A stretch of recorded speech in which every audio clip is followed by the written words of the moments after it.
5-6 Geography, a pleasure to be back with you teaching. You have been studying the history of Western Europe, so let's get into some of its nations in present day, starting with what do Harry Potter, the Union Jack flag, the Beatles, and that dog in the right corner all have in common?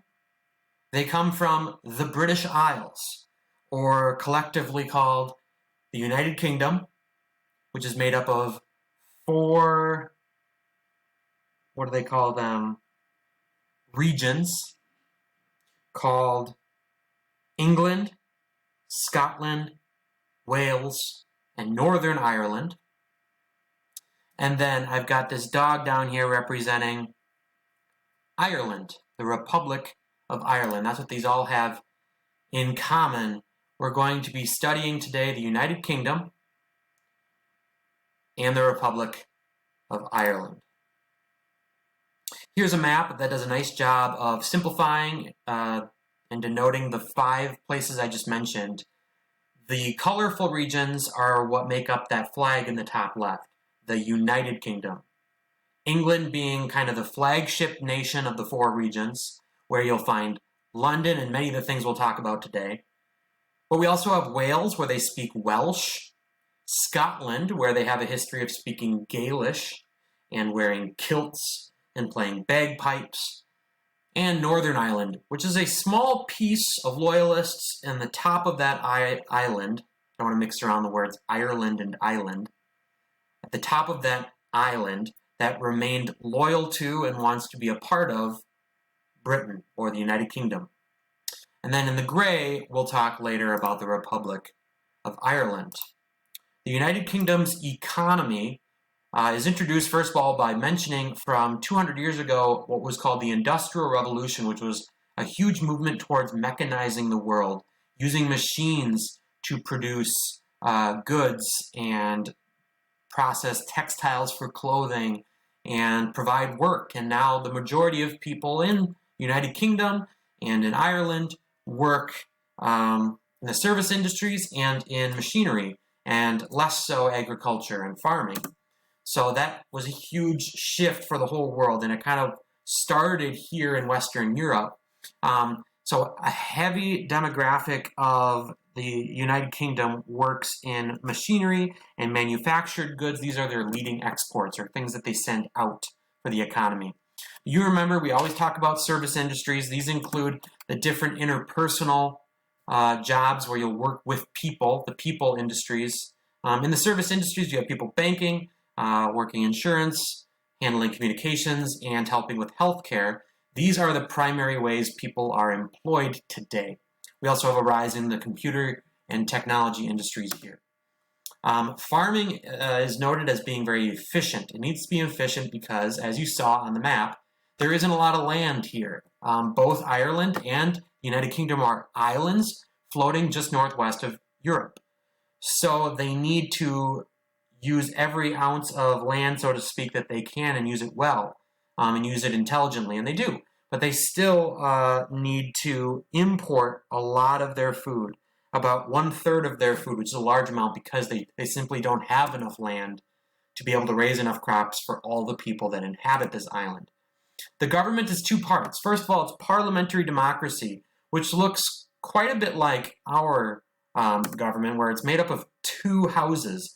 It's a bicameral legislature, just like the United States. The House of Lords is more ceremonial, noblemen placed there by the Queen, but the House of Commons, much like our Senate, is led by a kind of a prime minister, so kind of like the president. A prime minister presides over Parliament. The House of Commons is where they pass laws. It's their primary legislature, like our Congress, and they, whoever political party is the largest majority there at the time, will elect the prime minister. So by electing the people who make up the House of Commons, you are, as a result, more or less picking the prime minister.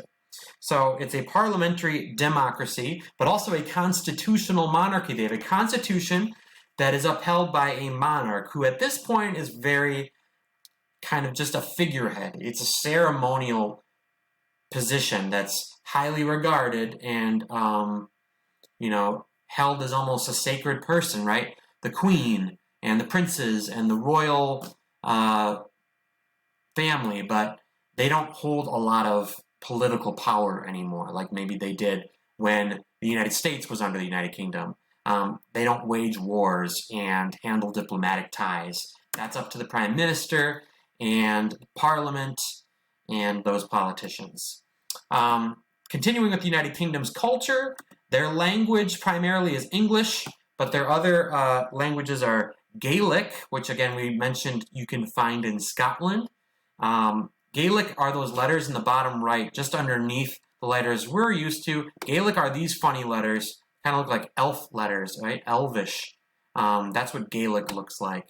And then Welsh comes from Wales, and they try to teach these things in schools because language is one of the most effective ways to maintain culture. They don't want these things to die out since they're all underneath one kingdom, United Kingdom.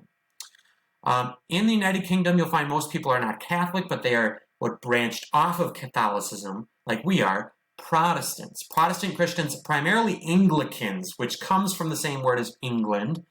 Basically, Anglicanism was started by King Henry because he didn't like the Catholic Church. So it's an offshoot of Catholicism, and it looks very much like Catholicism, but it's considered Protestant and probably the number one religion in the United Kingdom and in England. The capital of England is London, and as many of you know, I got to travel to London this past summer. So I thought I would just share a couple pictures from London. Here is a government square. You can see a statue of Admiral Nelson here, a famous military figure in English history. Trafalgar Square is a really cool place, and you can spot Pikachu there begging for your quarters. Here is the Horse Guards in London, where it's a stable where they keep these guards, men and women, who ride on horses and travel to, Buckingham Palace to kind of ceremonially watch over and protect the Queen. Buckingham Palace is kind of like our White House. It's where the King and the Queen live. Well, it's where they work. And I believe most of the time live. Don't mind my finger in the left there. This is one of the tallest buildings in Western Europe. It's called the Shard because it looks like a shard of glass. And it's not that old. I think it was erected in like 2013 or something. It's a very impressive, primarily glass building. And I had to point out, watching Spider-Man Far From Home, you can spot the Shard. It's the building in which Nick Fury is operating remotely there on behalf of S.H.I.E.L.D. And they shoot evil drone right outside the window there. It's all fake, of course, but kind of fun. Tower Bridge, or as you know from nursery rhymes, London Bridge, is a very famous bridge that you can still drive on, but also walk on. As you notice, the weather in London is often very wet and rainy. Again, you can spot London Bridge being attacked by fake monsters in Spider-Man. You learned about one of the famous queens in English history, Queen Victoria, the Virgin Queen, very important in their history. And then also there's William Shakespeare, a mural on the wall there. His theater was recreated. He used to put on the most famous plays in the history of playwriting. At the Globe Theater here is a resurrection of the old Globe Theater. This is a replica that I was able to go to. It was built in the early 1900s, a circular-shaped theater made of just wood and moss and dirt roof, mud roof. Pretty cool. Of course, you got to try fish and chips, which just means fried fish and French fries when you're in London. We're back to our map because we have to talk about the gray section here, the Republic of Ireland. You can see their flag here. You see the stripe of orange. Reminds us of a famous guy in Irish history named William of Orange. Their economy, again, is led by manufacturing, but it also takes time to talk about their farming.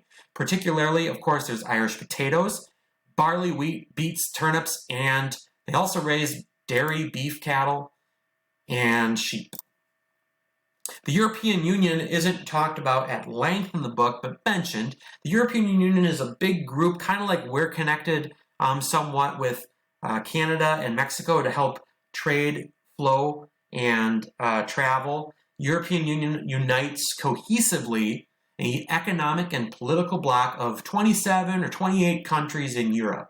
The big news in the past few years is Brexit, British exit from the EU, from the European Union. Everybody in the European Union uses the euro for currency, except for England. They've always held on to the British pound. Okay, so Ireland is part of the European Union, and it's meant as a way to improve trade and the movement of goods and their economy.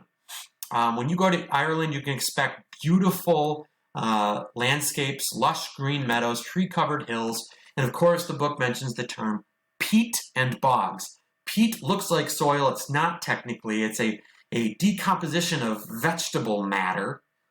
This organic matter is clumped together and highly flammable. It can be used for fuel in your home or in a stove. Also very fertile for gardening. You'll find it in wet, acidic bogs, which the book notes are low, swampy lands. There's a guy working in his bog, carving out bricks of peat. Peat spelled P-E-A-T. Different than the name Pete. P-E-T-E, of course. Continuing with the Republic of Ireland, as you remember from our map, I'll just jump over there one more time. This island of Ireland can be divided into this top green portion, which is still part of the United Kingdom, and the larger bottom portion, which is its own country of the Republic of Ireland. And the top and the bottom have had historic conflicts. That bottom part that's still the Republic of Ireland has been independent of Britain since 1921. They mostly worship Roman Catholicism, that religion, and they are a republic government, as you can tell in the name of the Republic of Ireland. This causes them to be at conflict with the northern part, which has stayed mainly Protestant in religion and wants to stay a part of Great Britain, and they still are. So we've got the Northern Ireland conflict with the rest of Southern Ireland. In Northern Ireland, they have nationalists and they have loyalists. The nationalists in Northern Ireland want to unite with the other 5 counties of Ireland to be one big pro-Catholic Irish nation free of British rule. The loyalists in Northern Ireland are maintaining connections with the British, and they want to stay that way. So there's been conflict that way. They call them the Troubles. And in 1998, they were able to draw up a peace in Northern Ireland where they're not conflicting with people who want to join the South versus people who want to stay with Great Britain. You see there a picture of an Irish harp, a unique instrument to Irish folk music. They trace their history, their ancestry back to a group called the Celts. If you heard of the Boston Celtics and the Celtish traditions, that comes from the Celts. In 500 years before Christ, it's that long ago that the Celts would have settled this island. They too speak things like Gaelic, that's an Irish language. Mr. Eggers has got some Irish blood in him, so he enthusiastically wrote in the Gaelic language as a hobby. But of course, they also speak as their second official language, English. The capital of Ireland is Dublin. Irish music and folk dancing are both very unique. If you hear it, you know it's Irish. And famous authors from Ireland, George Bernard Shaw, who wrote Pygmalion, which is, contrary to much belief, not about pigs, but inspired the famous play, if you've heard of the musical My Fair Lady. That comes from the book by George Bernard Shaw, as well as William Butler Yeats and the modernist stream of consciousness author James Joyce. Let's close out with a little bit of Irish folk dancing.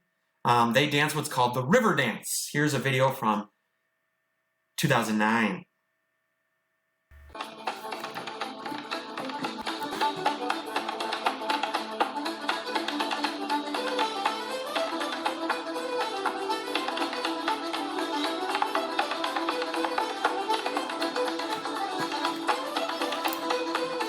You gotta be able to move those feet fast and pull off a deep V button-up shirt. Here's a picture of those lush green meadows of Ireland, and oh, look at that old historic castle. Who wants to come with me? Let's go to Ireland.